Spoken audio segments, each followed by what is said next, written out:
El Nelly, un bergantín de considerable tonelaje, se inclinó hacia el ancla sin una sola vibración de las velas y permaneció inmóvil.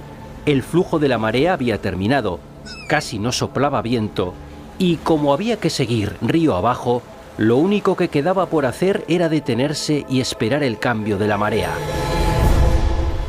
El estuario del Támesis se prolongaba frente a nosotros como el comienzo de un interminable camino de agua. A lo lejos el cielo y el mar se unían sin ninguna interferencia, y en el espacio luminoso las velas curtidas de los navíos que subían con la marea parecían racimos encendidos de lonas agudamente triangulares en los que resplandecían las botavaras barnizadas. La bruma que se extendía por las orillas del río se deslizaba hacia el mar y allí se desvanecía suavemente.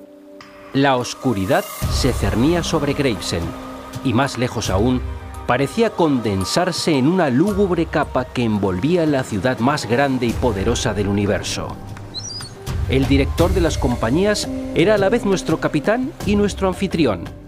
Nosotros cuatro observábamos con afecto su espalda, mientras de pie en la proa contemplaba el mar. En todo el río no se veía nada que tuviera la mitad de su aspecto marino. Parecía un piloto, que para un hombre de mar es la personificación de todo aquello en que puede confiar. Era difícil comprender que su oficio no se encontrara allí, en aquel estuario luminoso, sino atrás, en la ciudad cubierta por la niebla. Existía entre nosotros, como ya lo he dicho en alguna otra parte, el vínculo del mar. Además de mantener nuestros corazones unidos durante largos periodos de separación, tenía la fuerza de hacernos tolerantes ante las experiencias personales y aún ante las convicciones de cada uno.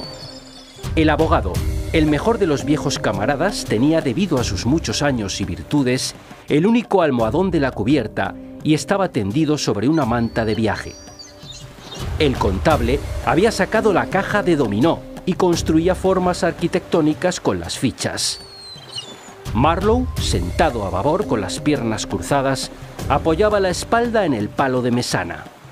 Tenía las mejillas hundidas, la tez amarillenta, la espalda erguida, el aspecto ascético, con los brazos caídos, vueltas las manos hacia afuera.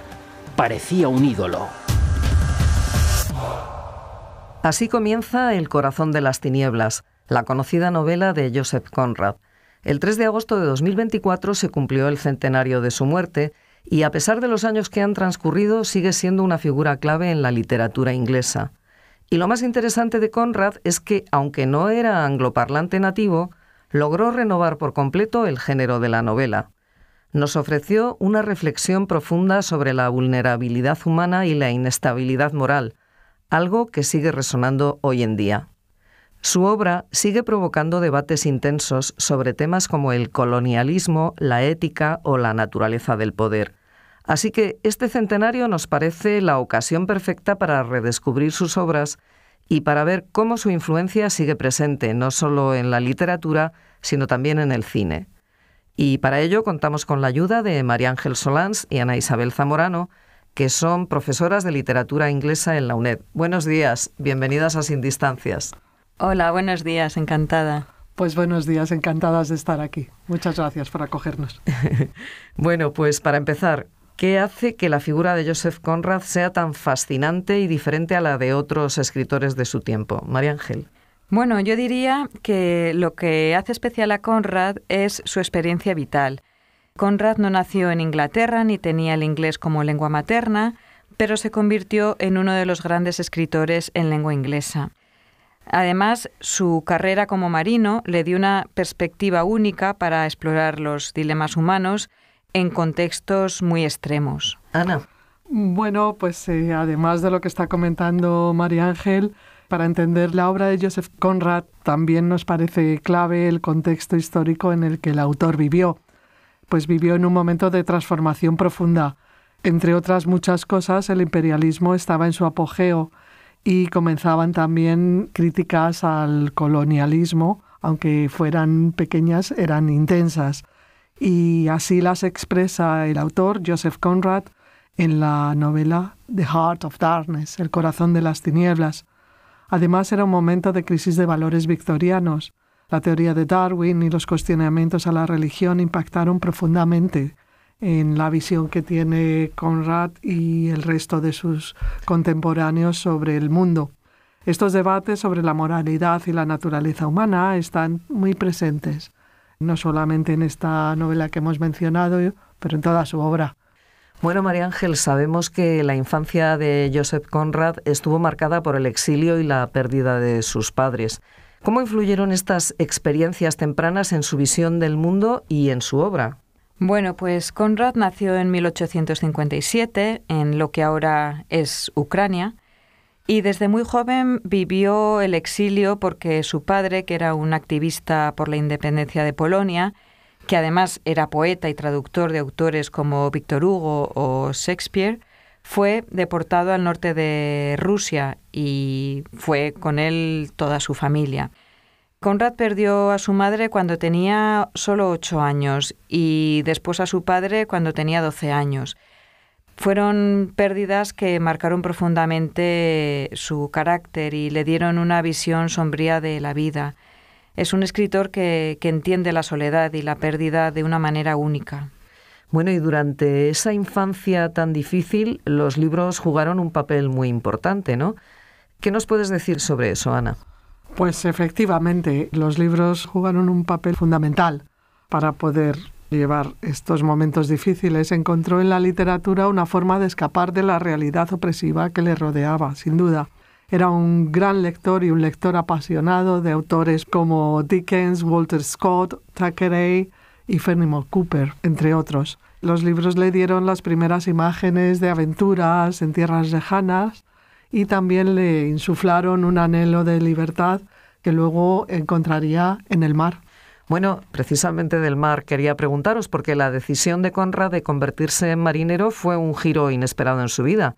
María Ángel, ¿qué fue lo que le atrajo del mar y de qué forma influyó esa experiencia en su carrera literaria?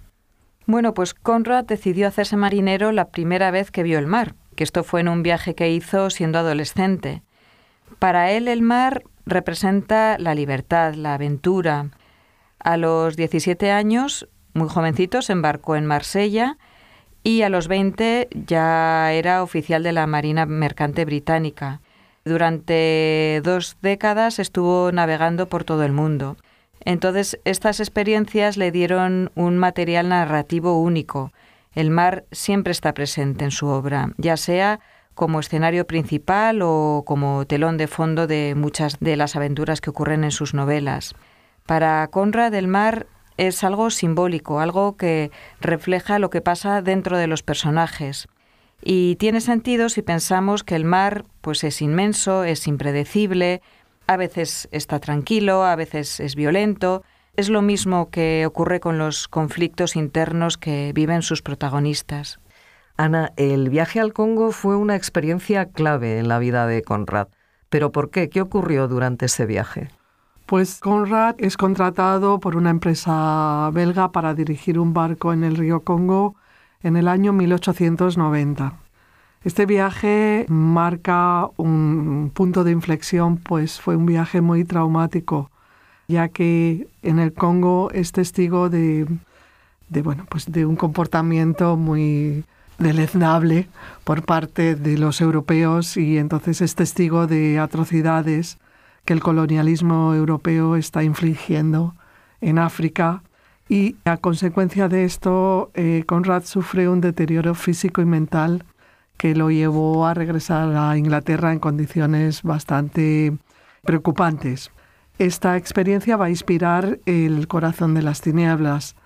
Y aquí explora cómo, veremos dentro de poco en este programa, para que haya un suspense, explora no solamente la brutalidad del imperialismo, que vivió, como digo, de primera mano, sino también hasta dónde puede llegar el ser humano infligiendo una brutalidad que quizá en condiciones normales no nos creemos capaces de hacer, ¿no? Esa parte oscura dentro del ser humano. Y bueno, pues tras su experiencia en el Congo y los problemas de salud a los que se tuvo que enfrentar, Conrad va a decidir retirarse del mar en 1894 y a partir de aquí se dedica enteramente a la escritura. O sea que por eso también es un momento de cambio y de inflexión para la literatura y para él como autor. Bueno, y por lo que me vais contando, veo que su identidad cultural también es muy compleja.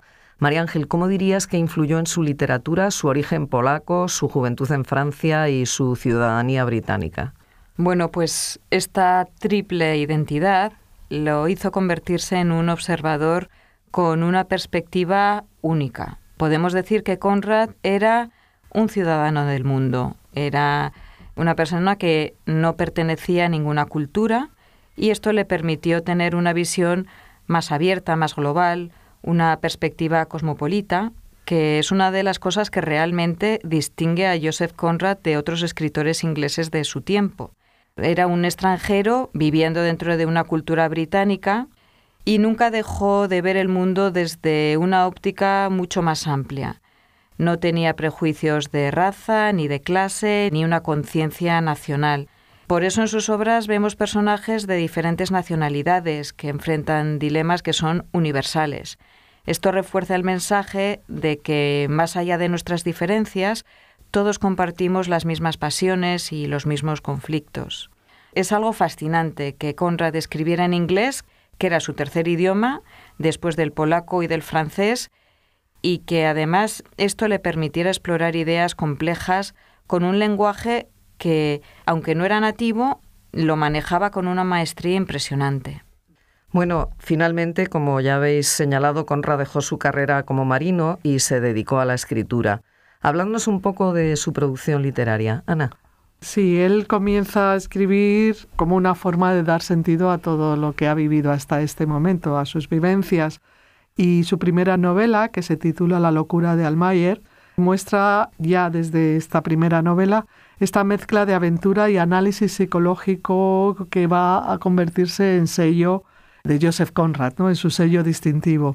La obra de Joseph Conrad se suele dividir en 3 periodos. Existe una etapa inicial de aprendizaje, una etapa principal que marca su madurez literaria, con títulos como El negro del Narcissus, The Nigger of the Narcissus, El corazón de las tinieblas, que ya hemos mencionado, Heart of Darkness, Lord Jim, y por otro lado Juventud y otros relatos, Youth and Two Other Stories, Typhon, Nostromo, El espejo del mar, The Mirror of the Sea o El agente secreto, The Secret Agent. Y por último, una etapa posterior más diversa en la que podemos destacar, Bajo la mirada de Occidente, Under Western Eyes, El copartícipe secreto, The Secret Sharer, Azar, Chance, Victoria, Victory, La línea de sombra, The Shadow Line o La naturaleza de un crimen, The Nature of Crime. Además, muchas de estas obras no solo han sobrevivido al paso del tiempo, sino que han encontrado una nueva vida en el cine, ya que han sido adaptadas en varias ocasiones a la gran pantalla. Una de las adaptaciones más conocidas es la de Apocalypse Now, la famosa película de Francis Ford Coppola, que está inspirada en El corazón de las tinieblas. La película es verdad que traslada la acción a la guerra de Vietnam, pero la esencia de la novela de Conrad está ahí. Es la exploración de la oscuridad dentro del ser humano, la brutalidad del imperialismo y esa delgada línea que separa la civilización de la barbarie. Bueno, y si hablamos desde el punto de vista literario, ¿qué innovaciones aportó Conrad a la literatura de su tiempo? Donde Conrad innovó en su escritura fue al transformar sus experiencias reales en un proceso creativo que difumina la línea entre lo que es ficción y lo que es realidad. Sus historias tienen una autenticidad única porque parten de lo que él ha vivido, pero al mismo tiempo están llenas de una especie de glamour romántico, de una exaltación de la aventura, que es lo que hace que nos atrapen tanto. Conrad, además, fue un precursor del modernismo. Si leemos sus obras encontramos, por ejemplo, una historia dentro de otra, o saltos en el tiempo que rompen la progresión normal que uno espera en una narración. Utiliza también la técnica de la narración indirecta, en la que diferentes personajes presentan perspectivas sobre los mismos hechos, narradores poco fiables y un enfoque psicológico de sus personajes muy profundo. Conrad no buscaba respuestas fáciles. Sus obras invitan al lector y a la lectora a cuestionarnos la moralidad, la realidad, la naturaleza del ser humano. Y esta complejidad hace que sea un autor atemporal. Su obra es relevante porque aborda todos estos temas universales. Pues eso, el poder, la corrupción, la moralidad, la lucha interna del ser humano. Son todas ellas cuestiones que, aunque cambie el contexto, siguen siendo fundamentales. Sí. Y además es que efectivamente, pues nos invita a una reflexión profunda sobre nosotras y nosotros mismos. No importa tanto la respuesta como la pregunta, ¿no? Que decía Gertrude Stein. ¿Cuál es la pregunta? Sus personajes se enfrentan dilemas muy complejos, dilemas que no tienen por qué estar en el corazón de las tinieblas, pero sí que nos sitúan ahí. Y entonces, por eso, su literatura nos recuerda que la humanidad, que está llena de contradicciones, o sea, que somos una pura contradicción, ¿no? Bueno, vamos a adentrarnos ahora en El corazón de las tinieblas, esa obra inmortal de Joseph Conrad que ha fascinado y perturbado a lectores durante más de un siglo. María Ángel, ¿cuáles son los temas centrales que Conrad explora en esta obra? Bueno, pues El corazón de las tinieblas aborda temas profundamente humanos y universales, como hemos dicho. Pues, por ejemplo, explora el mal y la moralidad humana en situaciones extremas. También trata sobre la alienación, la otredad, esa idea de cómo percibimos a quienes son diferentes de nosotros. En el trasfondo de la obra está también, como hemos dicho, el imperialismo, que está representado a través de esa brutal explotación del Congo. Pero más allá de lo que es la crítica colonial, Conrad nos enfrenta a las sombras internas de cada ser humano, de cada uno de nosotros. La novela sitúa a los personajes, especialmente a su protagonista, a Marlowe, en un entorno salvaje que despoja a todos los personajes de las máscaras de la civilización. En la oscuridad del Congo es donde emergen todos estos miedos, todas las contradicciones, las verdades internas, todo esto que suele quedar oculto bajo las estructuras sociales. Ana, ¿y podrías hablarnos sobre el significado del título? Sí, es interesante por esa contradicción. La idea de corazón y tinieblas parece un poco como que nos lleva a dos puntos divergentes, ¿no? Por un lado tenemos la idea de corazón, que nos evoca vida, nos evoca pálpito, nos evoca, pues todo aquello que nos está colocando en un lugar de acción, quizá. Pero también el corazón es como el núcleo, aquello que nos es esencial, ¿no? Esta sería un poco la idea. Y por otro lado, tinieblas, la parte tinieblas nos lleva, pues de alguna forma rememora una cuestión de misterio, peligro, muerte. Por tanto, corazón, tinieblas andan entre la vida y la muerte, ¿no? Que es un poco por donde nos estamos moviendo constantemente con Joseph Conrad, ¿no? Y también un poco esa idea de lo tenebroso, ¿dónde está? A mí me parece que esta combinación plantea la ambigüedad que recorre toda la novela, ¿no? Pues en principio hemos escuchado cómo estamos en el Támesis en Londres, ¿no? Y en el Támesis también acudieron en su momento los romanos y encontraron oscuridad, donde ahora parece que hay luz. De la misma manera que Marlowe encuentra oscuridad en África, ¿no? Donde, para los africanos probablemente haya luz. Por lo tanto, el título es una metáfora de lo desconocido y de las profundidades del alma humana. El corazón de las tinieblas, tanto el Congo como la psique también de sus personajes, por supuesto, especialmente Kurth. El título nos advierte, por acabar con este tema, si os parece, que la oscuridad no solo está en el entorno salvaje, sino también dentro de nosotros y en cualquier lugar donde tengamos esta ambigüedad, que es en todas partes. Bueno, y en la novela se desarrolla un viaje a lo largo del río Congo, ¿no? ¿Cómo se desarrolla este viaje de Marlowe? Bueno, pues el viaje de Marlowe es fascinante porque tiene múltiples dimensiones. Como supongo que nuestros oyentes han leído El corazón de las tinieblas, y quien no lo haya leído le invitamos desde aquí, pues sabrán que nos cuenta la historia del viaje de Marlowe, que es un marinero que se adentra en las profundidades de la selva africana, navegando río arriba por el Congo. Va en busca de un hombre llamado Kurth. Pero este viaje hacia el interior del Congo no es solo un viaje físico, es sobre todo un viaje simbólico y metafórico. Es una travesía hacia las profundidades de la naturaleza humana. Es donde Marlowe intentará encontrar respuestas sobre el bien y el mal. Lo que hace esta historia tan especial es que no solo se adentra en una selva geográfica, sino pues también en su propia psique. Marlowe no solo nos cuenta lo que vive externamente, sino que también comparte con nosotros, los lectores y las lectoras, su experiencia emocional y su experiencia psicológica. Marlowe comienza su travesía con las certezas morales que le otorga su cultura europea. Él viene de Londres, pero sin embargo, conforme avanza, el entorno inhóspito y las acciones de los que le rodean le van a obligar a cuestionarse sus propias creencias. Entonces, al final, el viaje transforma a Marlowe, aunque por supuesto no le va a ofrecer lo que podíamos considerar respuestas definitivas.